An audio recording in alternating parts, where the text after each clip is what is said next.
An example of small scale manufacturing in Palampur. So last video से हमने हमारी जो नॉन फार्म एक्टिविटीज हैं वो शुरू की थी, जिसमें हमने डेयरी जो है वो डिस्कस की थी कि डेयरी एक दूसरी कॉमन एक्टिविटी है कि फार्मिंग के बाद बड़े लेवल पे लोग डेयरी का जो प्रोडक्शन है वो करते हैं। उसके बाद अगर हम सेकेंड नॉन फार्म एक्टिविटी को डिस्कस करें तो वो है स्मॉल स्केल मैन्युफैक्चरिंग। मतलब कि पालमपुर में लोग क्या करते हैं, कुछ ऐसे लोग हैं जो कि छोटे लेवल पे कुछ ना कुछ प्रोड्यूस कर रहे हैं, कुछ मैन्युफैक्चर कर रहे हैं, बना रहे हैं। At present, less than 50 people are engaged in manufacturing in Palampur. अब क्योंकि जो मेन एक्टिविटी है वो एग्रीकल्चर है, तो ज्यादातर लोग एग्रीकल्चर में इन्वॉल्व हैं और नॉन फार्म एक्टिविटीज में बहुत कम लोग इन्वॉल्व हैं। अब अगर मैन्युफैक्चरिंग में देखें तो मैन्युफैक्चरिंग में तो और भी कम लोग इन्वॉल्व हैं। सिर्फ और सिर्फ 50 लोग ऐसे हैं जो कि मैन्युफैक्चरिंग का काम करते हैं पालमपुर में, सिर्फ 50। Unlike the manufacturing that takes place in the big factories in the towns and cities, manufacturing in Palampur involves very simple production methods and are done on a small scale. अब अगर हम बड़ी बड़ी जो फैक्ट्रीज देखते हैं towns में, cities में, वहां पे क्या होता है, वहां पे मैन्युफैक्चरिंग बहुत बड़े लेवल पे होती है। बड़े टाउन्स, बड़ी सिटीज में जो फैक्ट्रीज होती हैं वो भी बड़ी बड़ी फैक्ट्री सेटअप होती हैं, बिग फैक्ट्रीज वहां पे देखने मिलती हैं, और उन बड़ी बड़ी फैक्ट्रीज में जो मैन्युफैक्चरिंग है वो भी बहुत बड़े लेवल पे होती है। बट जो पालमपुर है वहां पे सीन थोड़ा अलग है। पालमपुर में बहुत बड़े लेवल पे मैन्युफैक्चरिंग नहीं होती। हमारे टॉपिक का नाम ही है स्मॉल स्केल मैन्युफैक्चरिंग। मतलब कि पालमपुर में जो प्रोडक्शन है वो बहुत ही सिंपल मेथड्स को यूज करके की जाती है। बहुत ज्यादा कॉम्प्लेक्स टूल्स या मशीनरीज नहीं यूज होते, और साथ ही साथ जो भी प्रोडक्शन होती है वो स्मॉल स्केल पे होती है। स्मॉल स्केल मतलब कि बहुत कम प्रोड्यूस किया जाता है, बहुत कम, छोटी मात्रा में मैन्युफैक्चर होता है। They are carried out mostly at home or in the fields with the help of family labor। अभी जो स्मॉल स्केल प्रोडक्शन हो रहा है, मैन्युफैक्चरिंग हो रही है पालमपुर में, ये कहाँ पे होती है? या तो लोग अपने घर में ही कोई मशीन सेटअप कर लेते हैं, कोई छोटी सी मशीन खरीद के ले आए, उसी से कुछ बना रहे हैं, अपने घर में ही कर रहे हैं, या फिर उन्होंने कोई मशीन अपने खेतों में सेटअप कर ली, और जो काम के लिए लोग यूज हो रहे हैं वो फैमिली ही है। मतलब कि कोई अलग से लोगों को हायर नहीं किया जा रहा काम करने के लिए, बल्कि फैमिली के लोग ही मैन्युफैक्चरिंग में इन्वॉल्व हैं। Rarely are labourers hired. मतलब कि स्मॉल स्केल मैन्युफैक्चरिंग में जो लोग इन्वॉल्व हैं वो मुश्किल से किसी लेबर को हायर करते हैं, मतलब किसी और को वो हायर नहीं करते, खुद फैमिली मिलके ही सारा काम संभाल लेती है। क्योंकि बहुत बड़े लेवल पे काम नहीं हो रहा है, छोटे लेवल पे है, और फैमिली मेंबर्स जो है वो काम को संभाल लेते हैं। इतना काम नहीं होता कि किसी और की जरूरत पड़े। Mishri Lal has purchased a mechanical sugarcane crushing machine run on electricity and has set it up on his field। तो यहाँ पे मिश्री लाल का एग्जाम्पल दिया हुआ है। मिश्री लाल ने क्या किया, एक मैकेनिकल शुगरकेन क्रशिंग मशीन खरीदी। मतलब कि एक ऐसी मशीन खरीदी जो कि गन्नों को क्रश करेगी, उनको एक तरीके से पीसेगी और उनका रस निकालेगी। और ये जो मशीन है ये बिजली से चलती है, और मिश्री लाल ने इसे अपने खेत पर ही सेटअप किया है, खेत पर लगाया है। Sugar cane crushing was earlier done with the help of bullocks. अब पहले क्या होता था, ये जो शुगर केन क्रशिंग है, मतलब कि गन्ने को जो निचोड़ा जाता है, उसमें से रस निकाला जाता है, ये काम पहले बुलक्स की मदद से होता था, बैलों की मदद से होता था, कि बैलों को यूज करके गन्ने को निचोड़ा जाता था। बट अब क्या है, अब क्योंकि टेक्नोलॉजी आ गई है, मशीनरी आ गई हैं, तो अब लोग प्रेफर करते हैं कि ये काम मशीनों के थ्रू हो। जो मशीन है वो बहुत ज्यादा इफिशिएंट भी होती हैं, लेबर कम लगता है उसमें, और मशीनरी का क्या है, एक बार बिजली से ऑन कर दी वो अपने आप काम करती रहेगी। तो लोगों की जो दिक्कत है वो काफी कम हो जाती है मशीन की वजह से। इसीलिए लोग क्या प्रेफर करते हैं, अब मशीनें ज्यादा यूज करना प्रेफर करते हैं। Mishri Lal also buys sugarcane from other farmers and processes it into jaggery। अब मिश्री लाल अपने खेत में उगे हुए गन्नों को तो प्रोसेस करता ही है, उसके साथ साथ वो आसपास वाले जो खेत हैं उनसे भी, मतलब कि दूसरे लोगों से भी गन्ना खरीद लेता है, और उसको वो अपनी मशीन में, जो उसने शुगरकेन क्रशिंग मशीन खरीदी है, उसमें वो क्रश करता है, रस निकालता है। रस निकालने के बाद उससे वो जैगरी बनाता है, गुड़ बनाता है, और फिर उस गुड़ को वो ट्रेडर्स को बेच देता है शाहपुर में। तो शाहपुर जो कि इनके पास का टाउन है, उसमें वो गुड़ बना के बेचता है। In the process Mishri Lal makes a small profit. अब ये पूरा जो भी प्रोसेस है, उसने गन्ना खरीदा, अपनी मशीन में उसका रस निकाला, उसको प्रोसेस किया, मतलब जो रस है उसको पकाया, और पका के गुड़ बनाया, और उसके बाद उसको बेचा। तो इस पूरे प्रोसेस में जो मिश्री लाल है उसको थोड़ा प्रॉफिट होता है, मतलब बहुत ज्यादा प्रॉफिट नहीं होता है, थोड़ा ही प्रॉफिट होता है। अभी जो सेक्शन हमने पढ़ा उसके ऊपर लेट्स डिस्कस में कुछ क्वेश्चंस दिए हुए हैं। What capital did Mishri Lal need to set up his jaggery manufacturing unit. अभी हमने जो मिश्री लाल का एग्जांपल पढ़ा उसको आपको पढ़ने के बाद ये देखना है कि मिश्री लाल को ये जो जैगरी मैन्युफैक्चरिंग यूनिट सेटअप करनी है इसके लिए किस किस कैपिटल की जरूरत पड़ेगी। पहला तो उसने मशीन खरीदी है तो उसकी जो फिक्स्ड कैपिटल है मशीनरी उसकी जरूरत पड़ेगी।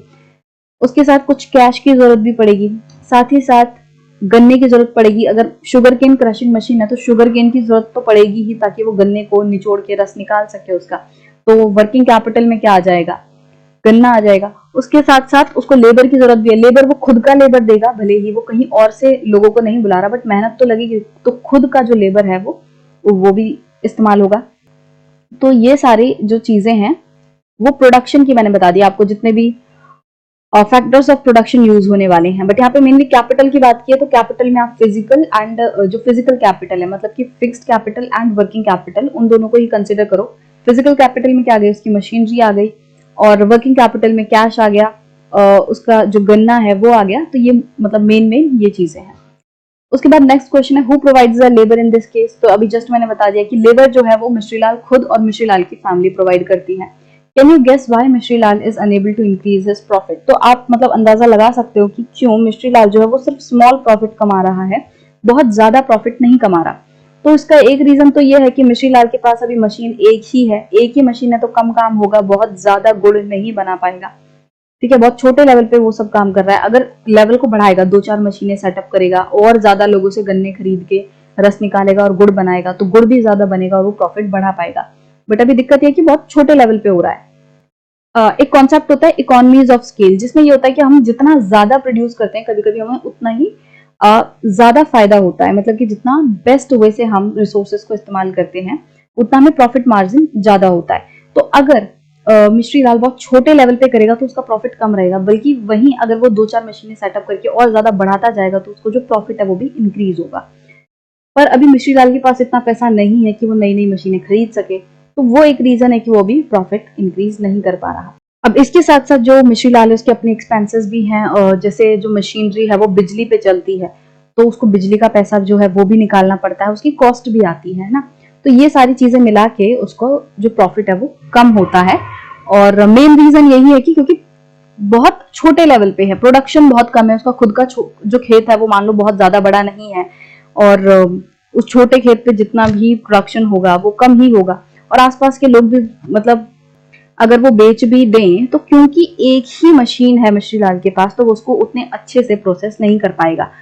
ठीक, could you think of any reasons when he might face a loss. क्या आपको मतलब कोई भी ऐसा सिचुएशन आपको लगती है जिसमें कि जो मिश्रीलाल है वो लॉस फेस कर सकता है। तो बहुत सारे ऐसे कारण हैं जिनकी वजह से मिश्रीलाल को लॉस फेस करना पड़ता है। पहला तो यही कि मिश्रीलाल किस पे डिपेंड करता है, गन्ने की खेती पर।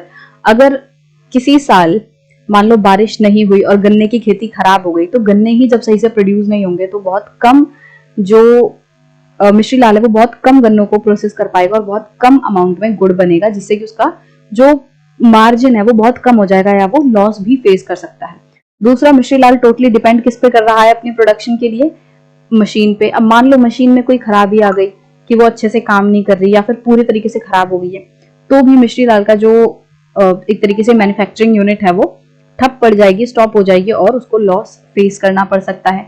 इसके अलावा मान लो जैगरी की डिमांड ही कम हो गई, मान लो बहुत सारे लोग जो हैं अब जैगरी खाना ही नहीं चाहते।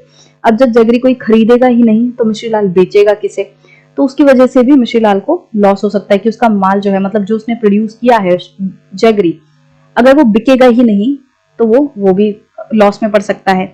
इसके अलावा अगर उसकी कॉस्ट इंक्रीज हो जाए, मान लो वो जो बिजली है बिजली का बिल बढ़ जाए, या फिर वो जो ट्रांसपोर्ट करता है अपने यूनिट से वो जब बेचने के लिए शाहपुर ले जाता है तो जो ट्रांसपोर्टेशन का खर्चा आता है मान लो अगर वो इंक्रीज हो गया तो वो भी एक तरीके से उसके प्रॉफिट को कम कर सकता है।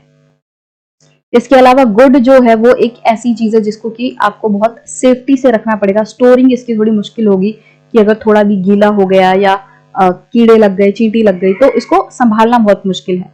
तो अगर ऐसा कुछ हो जाता है कि स्टोरिंग में दिक्कत आ जाती है, गुड़ के मतलब जैगरी को स्टोर करने में अगर दिक्कत आ गई, मान लो मिश्री लाल ने गुड़ बनाया, अब बनाने के तुरंत तुरंत तो ऐसा नहीं है कि वो बेच देगा, उसको थोड़ी देर अपने यहाँ पे स्टोर भी करना पड़ सकता है। तो हो सकता है अगर स्टोरिंग के दौरान कोई गड़बड़ हो गई, उसका गुड़ खराब हो गया, उसमें कीड़े लग गए, तो भी उसको लॉस जो है वो झेलना पड़ सकता है। उसके बाद अगला क्वेश्चन है, why does Mishri Lal sell his jaggery to trader in Shahpur and not in his village. अब इसमें क्वेश्चन है कि जो मिश्री लाल है वो अपने गुड़ को शाहपुर में एक ट्रेडर को क्यों बेचता है, वो ऐसा क्यों नहीं करता कि अपने विलेज में लोगों को बेच दे। तो इसका रीजन ये है कि अगर विलेज में वो बेचेगा तो विलेज में कोई इतना बहुत बड़ा पर्सन नहीं है जो कि उससे इतने बड़े लेवल पे गुड़ खरीद सके। अगर वो विलेज में बेचेगा तो लोग उससे 1-1 किलो 2-2 किलो ही खरीदने वाले हैं, बहुत ज्यादा बड़े लेवल पे नहीं खरीदेंगे। बट मिश्री लाल को तो अपना पूरा जितना भी उसने गुड़ बनाया है वो सारा बेचना है।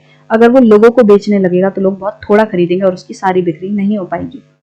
दूसरा ये कि जो ट्रेडर्स हैं शाहपुर में, अब शाहपुर तो टाउन है तो वो तो थोड़ा डेवलप्ड है, अब वहां पे जो ट्रेडर्स हैं उनके अपने कनेक्शंस हैं। ट्रेडर्स क्या करते हैं, वो मैन्युफैक्चरर से खरीदते हैं और बाद में छोटे छोटे दुकानों में या शॉपकीपर्स को फिर वो बेचते हैं। तो ट्रेडर्स क्योंकि बड़े लेवल पे खरीदते हैं और फिर वो दुकानों पे देते हैं, तो जो मैन्युफैक्चरर है उसका काम थोड़ा आसान हो जाता है। मिश्री लाल को टेंशन नहीं होगी कि उसका सामान पूरा कैसे बिकेगा। मिश्री लाल को पता है वो अपना पूरा सामान ट्रेडर को बेच सकता है और ट्रेडर आगे क्या करेगा, छोटी छोटी दुकानों पे शॉप्स से जहां से हम खरीदते हैं वहां तक पहुंचा देगा और इस तरीके से मिश्री लाल का जो गुड़ है वो लोगों तक पहुंच जाएगा, उन दुकानों तक पहुंच जाएगा जहां से अल्टीमेटली लोग खरीदने वाले हैं। तो जो मिश्री लाल है उसको बहुत ज्यादा टेंशन लेने की जरूरत नहीं पड़ेगी कि अल्टीमेट कंज्यूमर तक वो अपना प्रोडक्ट कैसे बेचे। शाहपुर में जो ट्रेडर्स हैं उनके पास वो कनेक्शन है, तो मिश्री लाल को बस ट्रेडर को बेचना है, बाकी काम ट्रेडर देख लेंगे। अब इसको एक और तरीके से देख सकते हैं कि जो विलेज है, जो पालमपुर विलेज है, वो तो बहुत छोटी सी है, वहां पे बहुत ज्यादा लोग खरीदेंगे भी नहीं। अगर 1-1 2-2 केजी भी खरीद रहे हैं तो बहुत ज्यादा लोग नहीं खरीदेंगे, क्योंकि लोग मतलब 450 फैमिलीज हैं, कितनी ही डिमांड होगी, तो यहाँ पे डिमांड नहीं है। अगेन जो मैंने बताया कि सारा जो माल है, सारा जो प्रोडक्शन है वो मिश्री लाल नहीं बेच पाएगा। वहीं शाहपुर जो है वो बड़ा टाउन है, वहां पे बहुत ज्यादा लोग रहते हैं, वहां पे अलग अलग गांव के लोग शाहपुर में जाते हैं सामान को खरीदने के लिए, तो वहां पे डिमांड ज्यादा है। तो मिश्री लाल क्या करेगा, बस ट्रेडर को बेचेगा। ट्रेडर की आगे जिम्मेदारी जो मैंने अभी आपको बताया कि छोटी छोटी शॉप्स वगैरह पे बेचने की, और यहाँ पे ट्रेडर को पता है कि उसका सामान शाहपुर में बिक जाएगा, तभी वो वहां पे अपनी यूनिट लगा के बैठा है। तो शाहपुर क्योंकि एक ऐसी जगह है जहां पे डिमांड होगी, जहां पे ज्यादा लोग हैं, तो इसीलिए वहां पे ट्रेडर को बेचना, मतलब मिश्री लाल ट्रेडर को बेच दे, वही बेस्ट ऑप्शन रहेगा उसके लिए। गांव में वो नहीं बेच पाएगा, गांव में अगर बेचेगा तो उसको लॉस होगा, वो पूरे जगरी को बेच ही नहीं पाएगा क्योंकि डिमांड बहुत कम है। तो ये था हमारा स्मॉल स्केल मैन्युफैक्चरिंग का सेक्शन, जिसमें हमने मिश्री लाल का एग्जाम्पल लिया। अब जैसे मिश्री लाल ने शुगर केन मैन्युफैक्चरिंग यूनिट जो है वो सेटअप की है, ऐसे ही मान लो कोई और पर्सन कोई और छोटी सी चीज जो है वो प्रोड्यूस कर रहा है। जैसे मैंने आपको पहले भी बताया था कि दिल्ली में क्या होता है कि लोग अपने घर घर में कोई ना कोई मशीन लगा के बैठे होते हैं, तो वो छोटी छोटी चीजें बना रहे होते हैं। मान लो कोई रबर बैंड बना रहा है, कोई मान लो मेहंदी की कीप्स तैयार कर रहा है, या फिर कोई नट बोल्ट बना रहा है, तो उसके लिए बहुत ज्यादा बड़ी बड़ी मशीनों की जरूरत नहीं है, छोटी छोटी मशीनें लगाई और उससे हो जाता है। तो ऐसे बहुत सारे लोग जो है वो इन्वॉल्व रहते हैं स्मॉल स्केल मैन्युफैक्चरिंग में। अब पालमपुर में तो क्योंकि बहुत छोटे लेवल पे हो रहा है और सिर्फ 50 ही लोग इन्वॉल्व हैं, तो इसमें बहुत ज्यादा एक्टिविटीज का जिक्र नहीं है कि लोग किस किस तरीके की मैन्युफैक्चरिंग एक्टिविटीज में इन्वॉल्व है। तो यहाँ पे बस अभी आपको शुगर केन मैन्युफैक्चरिंग का एग्जाम्पल दिया है, तो हम आइडिया लगा सकते हैं, हो सकता है कि मतलब बाकी लोग भी हैं जो ज्यादातर मैन्युफैक्चरिंग में इन्वॉल्व है, वो जगरी की ही मैन्युफैक्चरिंग कर रहे हो, या फिर एक आध चीज और भी हो सकता है वो मैन्युफैक्चर करते हो।